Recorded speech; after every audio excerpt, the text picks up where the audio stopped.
लोग तुम्हारी चिता की आखिरी लकड़ी के जलने तक का वेट करेंगे, और जब वो आखिरी लकड़ी भी जल करके बुझ जाएगी तब तुम्हारा भाई, बेटा, दोस्त, ये सब अनंत समय के लिए तुम्हें शमशान में छोड़कर, तुम्हारी अगली यात्रा के लिए तुम्हें अलविदा बोलकर, तुम्हें छोड़कर वापस अपने घर की तरफ लौट जाएंगे। कुछ दिन तो तुम उनके बीच में जिंदा रहोगे कि अच्छा इंसान था, थोड़े दिन और जी लेता, और फिर समय के भंवर में वो तुम्हें पीछे छोड़कर कहीं आगे निकल जाएंगे। वो तुम्हारा वापस आने का वेट नहीं करेंगे, क्योंकि वो जानते हैं कि जो एक बार चला गया वो वापस नहीं आता। तो फिर वेट करने से क्या फायदा?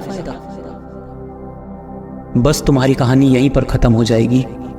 तुम ऊपर से देखकर सोचोगे कि लोग कितने स्वार्थी थे। जब मैं उनके काम आता था तब कितने पास रहते थे। आज मैं जब दुनिया से चला गया हूँ तब भी दुनिया वैसी ही चल रही है। तुम्हें अफसोस होगा कि क्या मैं इन्हीं लोगों के लिए जन्म लेकर पृथ्वी पर गया था। तुम उन सबसे लाख सवाल करना चाहोगे, लेकिन तुम्हारी कई कोशिशों के बाद भी तुम्हारी आवाज उन तक नहीं पहुंचेगी। तुम वापस आकर दोबारा अपनी जिंदगी जीना चाहोगे, क्योंकि तुम्हें जिंदगी जीने का मतलब तब तक समझ में आ चुका होगा। तुम्हें महसूस होगा कि तुम अपनी लाइफ में अपने आसपास के माहौल में खुद को कितना भूल गए थे। तुम्हें जवाब मिल चुका होगा कि क्यों तुम अपने सपने पूरे नहीं कर पाए, क्यों तुम अपने सपनों की गाड़ी नहीं खरीद पाए, क्यों तुम अपने सपनों का घर नहीं बना पाए, क्यों तुम अपने बच्चों को अच्छी शिक्षा नहीं दे पाए, और क्यों तुम अपना करोड़ों का बिजनेस नहीं खड़ा कर पाए, क्यों तुम्हारे सपने सिर्फ सपने बन के रह गए। तुम्हें सबसे बड़ी सीख ये मिल चुकी होगी कि अगले जन्म में मैं कुछ भी ना कर पाया ना, तो कम से कम टाइम वेस्ट नहीं करूंगा। तुम चाहोगे कि सिर्फ 2 मिनट अगर और मिल जाए तो मैं हिस्ट्री में जाकर अपने बेटे के साथ खेल सकूं, अपनी बेटी की शादी किसी और के साथ करा सकूं, अपनी माँ से अपनी गलती की माफी मांग सकूं, अपने पापा को सहारे की लकड़ी की जगह अपने हाथ का सहारा दे सकूं। तब तुम्हें लगेगा कि मेरे पास उस वक्त 24 घंटे थे, 52 हफ्ते थे और कई दशक थे, लेकिन मैंने कितना टाइम वेस्ट किया।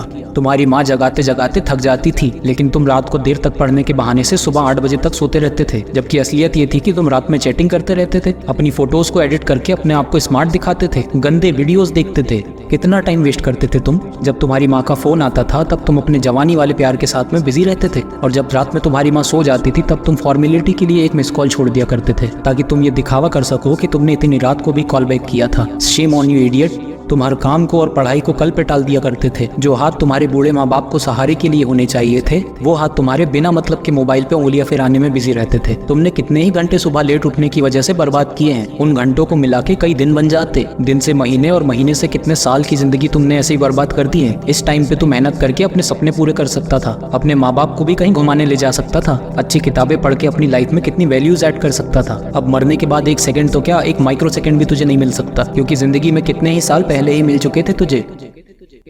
पर थैंक गॉड कि ऐसा कुछ भी नहीं हुआ है। अभी तुम अभी मरे नहीं हो। थैंक गॉड कि अभी तुम थैंक गॉड बोलने लायक इस धरती पर बचे हुए हो। तुम्हारा वक्त और तुम्हारे सपने अभी पूरे नहीं हुए हैं। तुम्हारे माँ बाप, तुम्हारे घर वाले अब भी तुम्हारे सफल होने का वेट कर रहे हैं। तुम्हारा दिल अब भी तुम्हारे सपने पूरे होने का वेट कर रहा है। थैंक गॉड कि तुम्हारे हाथ की घड़ी अब भी तुम्हें वो दिन दिखाने का वेट कर रही है जब तुम एक हीरो की तरह लोगों के सामने खड़े होंगे और लोग तुम्हारी रियल कहानी सुन के आंसुओं से भर जाएंगे, मोटिवेट होंगे। और उन लोगों को सबसे ज्यादा अफसोस होगा जिनने कुछ साल पहले तुम्हें मेहनत करने वाला ढोंगी कहा था, लेकिन तुम्हारे मन में उनके लिए 1% भी बुरी भावना नहीं होगी। ये अलार्म कल भी बजेगा, और अगर तुम उठ गए तो ये तुम्हारे जिंदा होने का सबसे पहला सबूत होगा। अगर तुम अलार्म के बजने से पहले ही उठकर अलार्म को बंद करके अपने काम में लग गए तो ये तुम्हारे सफल होने का सबसे बड़ा सबूत होगा। और अगर अब भी तुम डेली 12 घंटे सोओगे तो तुम्हारी आधी लाइफ तुम मरे हुए के समान जियोगे, क्योंकि सोता हुआ और मरा हुआ इंसान इस दुनिया में नहीं रहता। तुम्हारा आउटपुट एब्सोल्यूट 0 रहता है। अगर तुम डेली 8 घंटे सोओगे तो तुम्हारी 1/3 लाइफ ऐसे ही खत्म हो जाएगी, और अगर तुम डेली 6 घंटा सोओगे तो तुम्हारी 1/4 लाइफ ऐसे ही गुजर जाएगी। अरे कई महान लोग तो सिर्फ 4 घंटे ही सोया करते थे। रात को सोकर सुबह उठने का मतलब ये है कि हमें और मौत में 1 दिन का फासला कम हो गया है। इससे पहले कि मौत तुम्हारे पास पहुंचे तुम अपनी मंजिल तक पहुंच जाओ। अपनी कहानी लिख दो, जो तुम लाइफ में करना चाहते हो वो कर लो, और कम से कम सुबह जल्दी उठना सीख लो, क्योंकि तुम ज्यादा जीने के लिए अपनी उम्र नहीं घटा सकते। सिर्फ और सिर्फ बची हुई जिंदगी में ही अपना टाइम मैनेज करके अपना टाइम बढ़ा सकते हो। अरे भाई, तुम्हें करना होगा, तुम कर सकते हो। You can do it, you can manage your time. तुम्हें बाद में पछताने से पहले अभी अपने टाइम को सही ढंग से यूज करना होगा।